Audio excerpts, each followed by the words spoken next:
Today is Tuesday, April 3rd, 2012, and this is Los Sueños After Dark. I'm your host, and this is So Long and Thanks for All the Ponies, Part 12, by Sir Ginger. Author's note, I'm working on a special little project, a spin-off if you will. Whether Part 13 comes out first or not depends on which one is giving me more to work with in terms of my muse. Due to laptop breakages and wonky Tasmanian internet, I'm struggling to get alone time with the computer and struggling even harder to get it when I have my muse on. So much for the weekly update. It's okay. It's okay. Because I know that you were terrified that you would have to stick to your update schedule because of me. But look at all the time I've given you with my own inability to update your story as often as I'd like. Without further ado, let's move to the fic.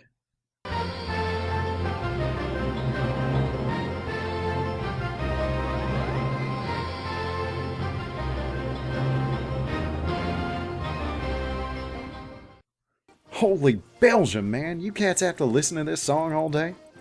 Yes. Even weekends? Yes. Friday nights? Yes! Belgium.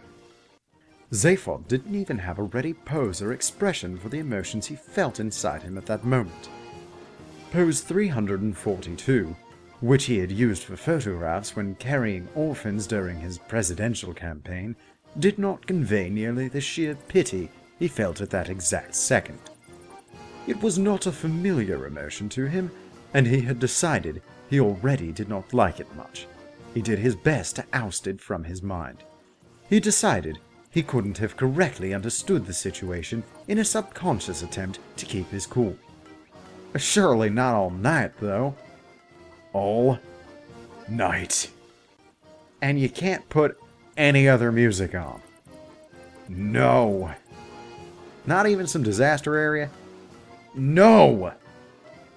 All night. Every day. The same song. Yes! For polka's sake, yes! Belgium. Pity settled itself in for a long stay in Zaphod's mind, and the other emotions crashed over the benches of the mental senate to get in a good look at the newcomer. Willful disbelief had sat back down in a huff, and there seemed to be no more challenges forthcoming for the moment. Forgetfulness would not bring Zaphod back to his own personal reality in a while, but, for the moment, pity was holding its own, and Zaphod felt its presence very strongly indeed. Music was very important to him, it being a big part of making an impression, and the idea of the same song playing forever, particularly one with so little kudos attached to it, was appalling. I have a ship. I'm sure there's something I can do. I am Zaphod Beeblebrox, baby. Ego would not have remained the main emotion in Zaphod's mind had it not been very good at taking control of a mental situation.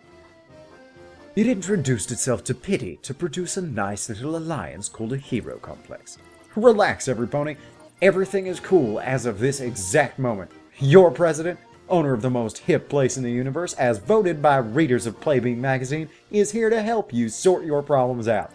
There is now officially one fruity cat on this case. Free out! Pose 89, heroically confident, yet subtly caring, was on full display. Yet, even he noticed it wasn't having the desired effect. The other ponies were just staring at him. And what exactly do you expect to do? Rarity sounded tired. We've tried everything at this point. We have lived it for bloody decades. The locals sounded yet more so. Zaphod was thinking hard. These Parasprites really love this music, right? They always come to it. I would say that sounds like they like it. How do they act when they do? Do they go all loopy or what? Look, this is a lot of fun, I'm sure. But I have things to do, and I don't have time for some bloody Nancy from some other planet coming here and acting like the hero. My advice, get out of here before they eat your bloody ship out from under you and anything else you have on board. Frosty cool, bro.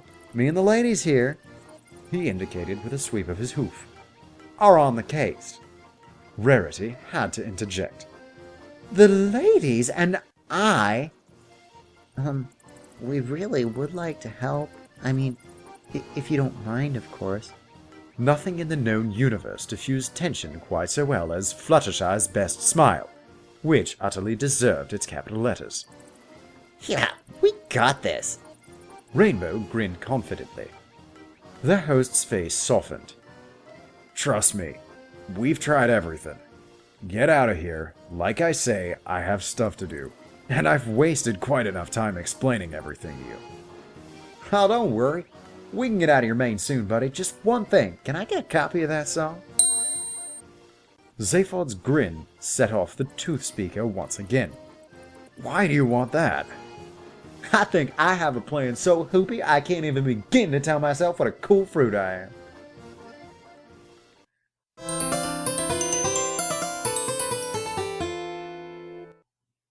So I guess we're going to this Medea's place now.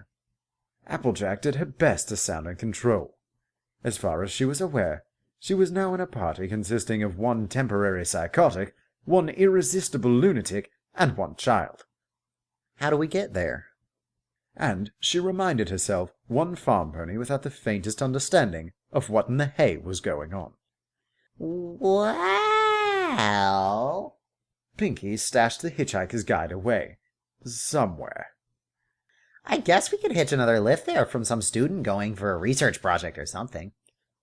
And what are the chances of that happening in the next few days? Applejack had a hoof on Twilight's neck. Twilight, for her part, had apparently exhausted herself with sheer frustration and had passed out on the floor and was now dreaming fitfully at their hooves, covered in that most useful of things, a towel. Pinkie began muttering to herself. Number of students, likely research topics, carry the one. Don't you start using none of your fancy mathematics to muddy the issue. Just tell me straight. Is it likely at all?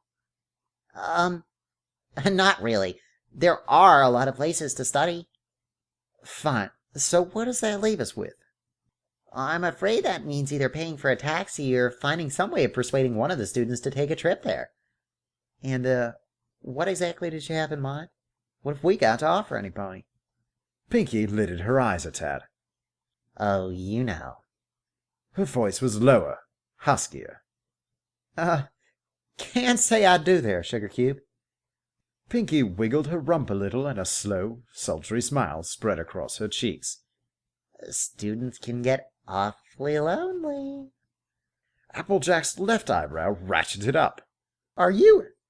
I think we could definitely show them a good time. Applejack's left eyebrow was even more firmly ratcheted down into a hard frown. No way, Pinkie. I'm just saying. No. But, no.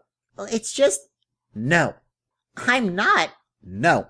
But Applejack, we are not going to do anything like that. But I used to do it all the time in Ponyville. You what now? You joined me half the time. What now? Well, you came to a lot of my parties.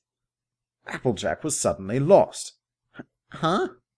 I just thought if we went to a party with some lonely students and made it a really good Pinkie Pie party, we could probably make some really good friends and then ask them to maybe do us a favor and have an exciting adventure with us. Silence reigned. What did you think I meant? Pinkie's face was utterly innocent. Not even the faintest twitch of comprehension crossed her sunny face.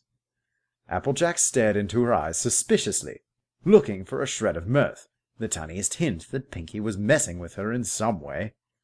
She was both relieved and more than a little annoyed that she didn't. Never mind. Let's just go find some damn party filled with generous new friends.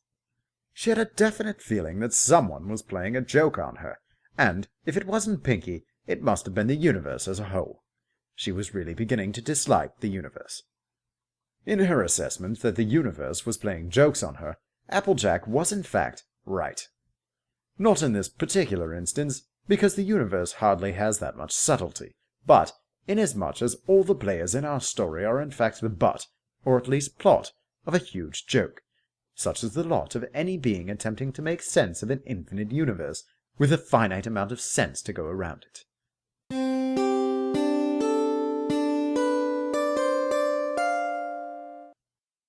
Do you see any out there? Fluttershy was staring outwards at the desert, which now looked far more threatening. No pony had specifically said that these Parasprites had gone carnivorous, but it was a hard idea to shake. Dash was hovering a few feet above her, eyes keen for any movement. Nothing. She dropped to the ground. I hope this idea of yours actually works. Of course it will, baby.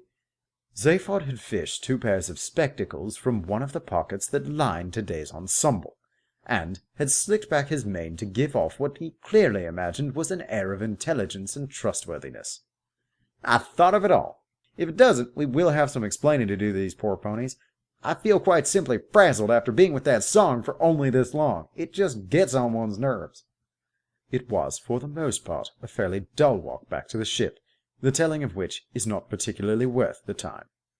The only moment of action of any note came just before they entered sight of the Heart of Gold, when a small, blue blob came buzzing in from the side and, in 10 seconds flat, nearly consumed all of Zaphod's parasols. Holy Belgium! Above them, the Parasprite belched out a new friend, fully grown and bright red. It followed this up with a third sprite, this one white. The 3 descended rapidly towards our paralyzed and perilled ponies. Normally, this would make an excellent point for a commercial break, it being a moment of minor tension which can be easily reproduced on the other side of a series of advertisements. In this day and age where much media has the advertisement cut off, this can result in the audience seeing the same event repeated, apparently for no reason. Above them, the Parasprite belched out a new friend, fully grown and bright red. It followed this up with a third sprite, this one white. The 3 descended rapidly towards our paralyzed and perilled ponies. All 4 of them galloped towards the ship, which had luckily escaped the attention of any sprites in the area. Zaphod dived through the door, which barely had time to wish him a nice day before he was getting up and shouting, "Eddie! Get us up a bit higher for Zark's sake!" "You got it, buddy!" "Dash! Get that disc into one of the consoles, now!" Which one? "Anyone! Eddie! Still here! Whatever she puts that disc into had better be able to read it, or I'm holding this ship personally responsible." To Eddie's relief, the first computer banks accepted the disc without problem. "Okay, buddy, reading a short musical track. What do you want me to do with it?" "Put it on as loud as you can. Make sure everything within half a continent can hear it. I am legally required to remind you that you got in trouble the last time you set the volume that loud on an inhabited planet." "Shut up, Eddie. Those buildings were going to fall down anyway, and this hasn't got the same fruity bass levels as my usual selection. If you don't play it right now, I swear I'll..." His threat went unheard because at that moment a solid wall of polka seemed to blast through the ship. All the conversation was lost. The ship vibrated, and for hundreds of miles, Parasprites everywhere ceased their aimless flying and looked around. "Shield us from that Zarkin racket, Eddie!" Zaphod's yell was totally unheard, and yet the sound levels inside dropped instantly to a dead silence. Thank Belgium I got Eddie that Hal lip-reading update. Zaphod looked around for the first time. Rarity and Dash were standing together in a daze, eyes crossed, heads still vibrating slightly. Fluttershy had taken cover beneath a sofa with her head between her legs. Many years ago, Zaphod had lost his natural hearing in a single power chord played by Disaster Area's frontman, Zabes Mataki. The same fate befalls all who attend their concerts, meaning nothing beyond the first song is usually heard. His current hearing was supplied by artificial cybernetics, which, quite simply, did not let him suffer the pain of a loud noise. The others had been far less fortunate. "Hey, baby, are you all right?" He was low to the ground, taking to the shivering lump of pink and yellow Pegasus under the sofa.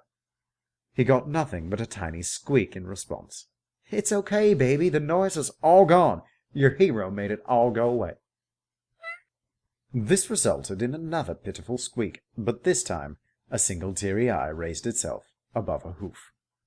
It was earlier stated that nothing could diffuse tension better than a Fluttershy smile. This may be true, but there is yet to be observed a force in the known universe more powerful than a single tear delivered from Fluttershy shivering from recent hurt and terror, delivered at point-blank range. Zaphod's heart, the existence of which is up for public debate on several Ethernet blogs, almost broke. Hey, baby, I'm sorry, are you okay? What little head he could make out shook slightly. Are you injured at all? The head shook again. Just hurting a lot? Both eyes rose into view.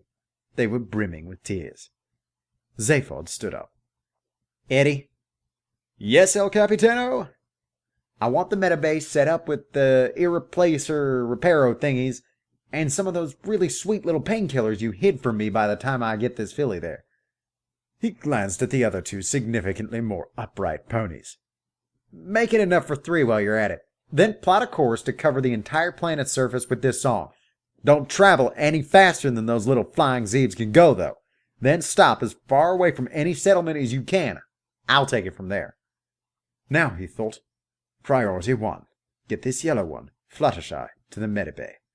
Priority 2, find that zarking robot and get him ready to have a chat. Priority 3, drink until he could forget what those zarking eyes had looked like in that moment, and then a little more.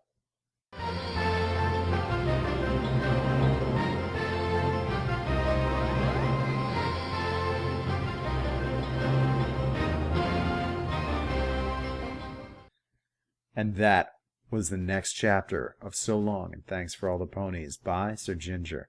I hope you enjoyed part 12. This is Vos de Sueños signing off. Safe travels, every pony.